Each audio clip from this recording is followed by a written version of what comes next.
दा बे समाव जोङो उदालगुरि जिल्लानि सिङाव थानाय नैबे मेन टाउननि साखाथियाव थानाय people joint action committee for Bodoland मुभमेन्टनि गाहाय मावखुलि बे मावखुलियाव दिनै जोङो लोगो मोनदों एनडिएबि प्रग्रेसिभनि गाहाय आफादगिरि सार बिथांजों दङ।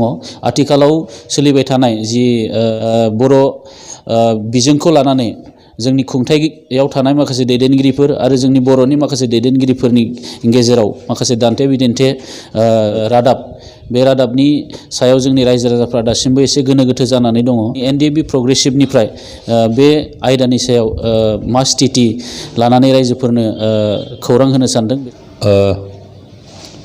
साबायखर जोंनि खाथियाव बे आयदा बे जितु बर'फोरनि गेजेराव मोनसे गोदान जेंना सोमजिनो ओंखारगासिनो बेनि सायाव कमेन्ट नागिरना फैनायखाय आसलते सोलोंथाइनि जितु पलिसि बेयो बुंनो थाब्ला केन्द्र सरकारासो एजुकेशन पलिसि खालामनो हायो।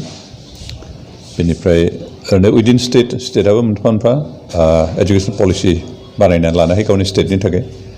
खिन्थु बिटिसिआ बेबायदि आलादायै सोलोंथाइनि बिथिङाव बेबायदि पलिसि लानो हानायनि खेमता गैया, बेबायदि अथरिटि गैया। खिन्थु अब्लाबो दिनै माखौ लानानै हाग्रामा महिलारि बिथां आरो बिश्वजित दैमारि बिथांमोनहा कमेन्ट होदों जे बिटिसि सिङाव थानाय बर' मिडियाम स्कुलफ्राव बर' रावखौ क्लास 8 सिमहालागैल' मिडियाम खालामनानै बाखिखौ इंलिस खालामनांगौ बिदि होननाय जिखिनि बिथांमोना कमेन्ट होदों बे बिथांमोना गावसोरनि खेमताखौ गावसोरनि अथरिटिखौ मोनदांनानैसो बुंदों ना ओरैनो मोनदांलासिनो बुंदों बेयो जोंनि थाखाय एसे बुजिनो हाथावै बाथ्रा जाना दं। खिन्थु जों बेखौनो बुङो जे इन केस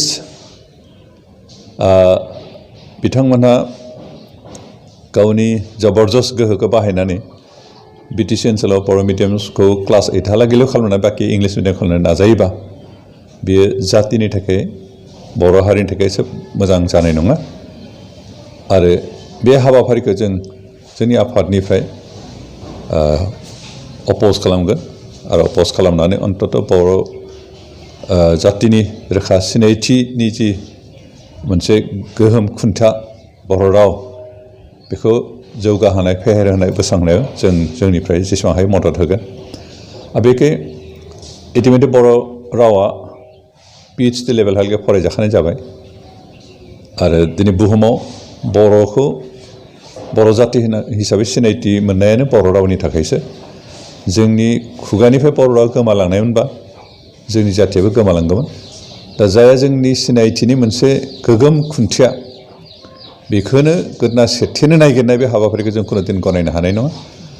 आरो जों जेसेबां हायो बर' रावा गोसारनाय गेवलांलांनाय जौगानाय बे हाबाफारियाव बाहागो लागोन।